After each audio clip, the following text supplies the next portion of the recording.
Fire wire بھی کیا، لیکن پھر سمجھوتا کر کے یہ ایک ساتھ جو تھا وہ رہتے رہے. آخرکار 2013 میں جو ہے وہ پھر راشد ریکھا جو ہے اس کے چونکہ کافی سارے لوگ جس میں اپنا وہ کیا نام ستار پٹھان اور ستار پیڑا، یہ ایک گروپ الگ تھا.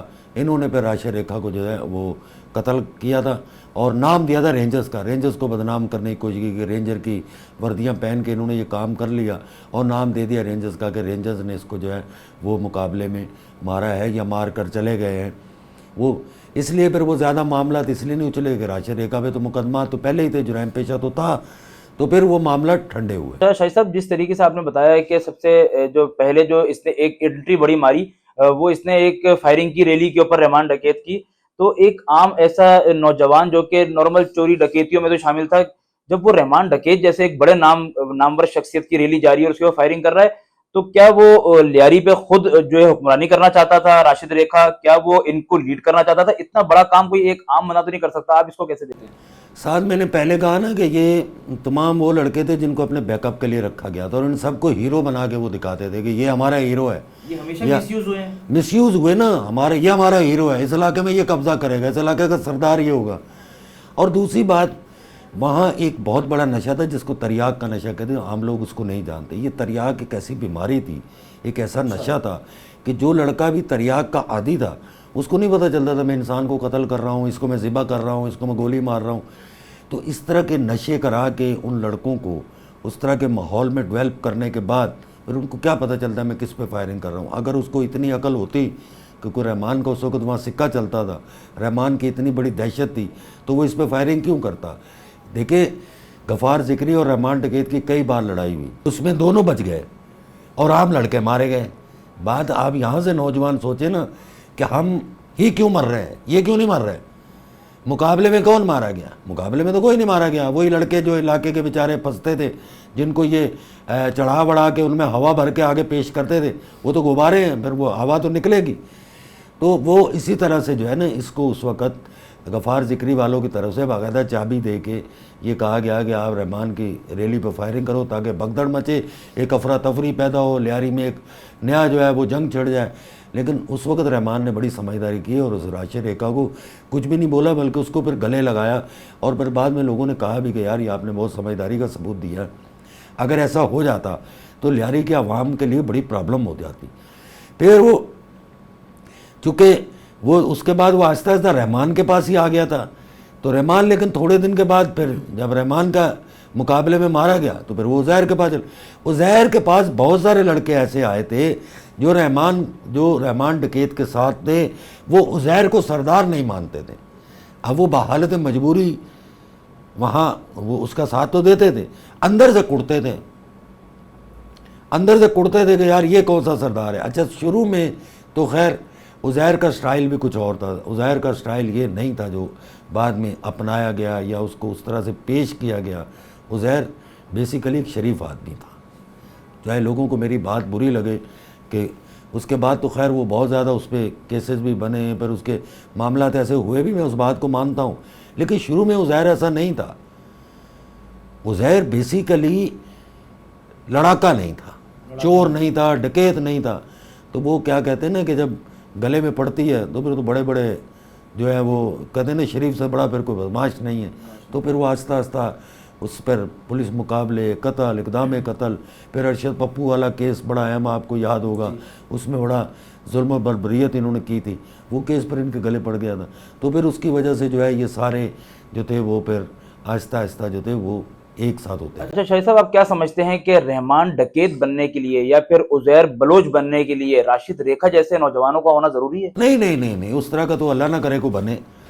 میں تو یہ دعا کبھی نہیں کروں گا. میں تو اپنے ہمارے چونکہ لیاری میں جو رہتے ہیں ہمارے بھائی ہیں، ہمارے بچے ہیں، ہم تو آج بھی ان سے کہتے ہیں کہ خدا را اس جرائم کی دنیا سے باہر نکلو، اپنی صاف ستھری زندگی گزارو.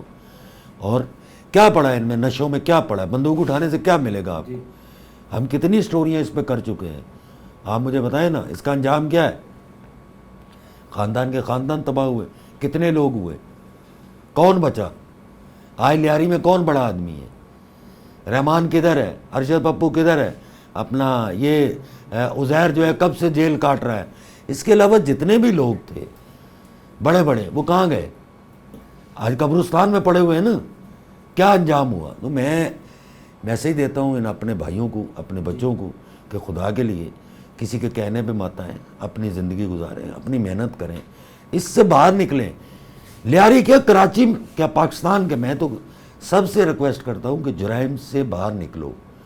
اصل دنیا وہی ہے, یہاں آپ مخصوص ہو جائیں گے, محدود ہو جائیں گے. شاہد صاحب آپ کیا سمجھتے ہیں کہ یہ جرائم ایک ایسی چیز ہے کہ جب ہمارے نوجوان یا جو بھی ایک نسل اس طرف جاتی ہے, کیا وہ اس دلدل سے باہر آ سکتی ہے؟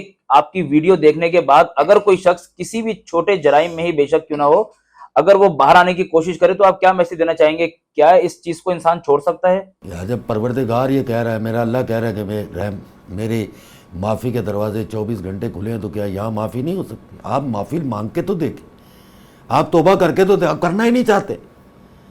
آپ کو ماحول ایسا دیا ہوا ہے کہ آپ کا اس طرف ذہن ہی نہیں جاتا. آپ معافی مانگیں اللہ پاک سے بھی اور ان لوگوں سے بھی جا کے جن کے ساتھ آپ نے ظلم کیا ہے. میرا تو خیال ہے کہ بہت سارے لوگ ایسے ہیں جو کہ اس نرک سے باہر نکلیں, جرائم کی دنیا سے باہر ہیں, خوشحال زندگی گزار رہے ہیں.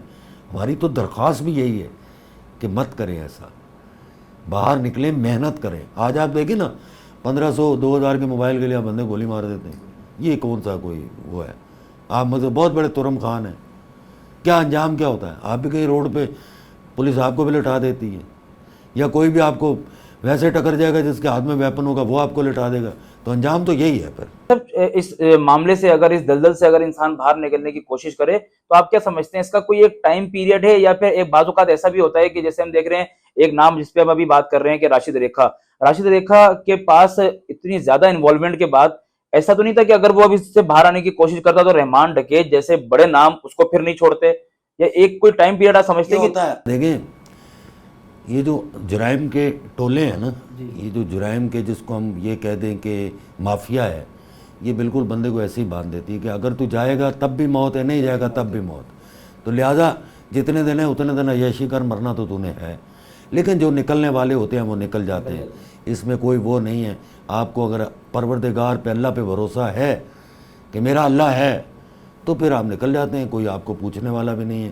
میں کہتا ہوں اس کو ہوا بھی نہیں چھو سکتی. بہت شکریہ شاہد صاحب. ناظرین, ہم نے آج جب بات کی شاہد انجم صاحب سے تو آپ نے دیکھا کہ کتنی بہترین اسٹوریز, ایک کے بعد ہم دیگر اسٹوری پہ بھی گئے اور وہاں پر بھی ہم نے بات کی, بات سے بات نکلتی گئی اور بہت کچھ سیکھنے کو ملا, بہترین میسج بھی دے گئے خاص طور پر نوجوانوں کے لیے.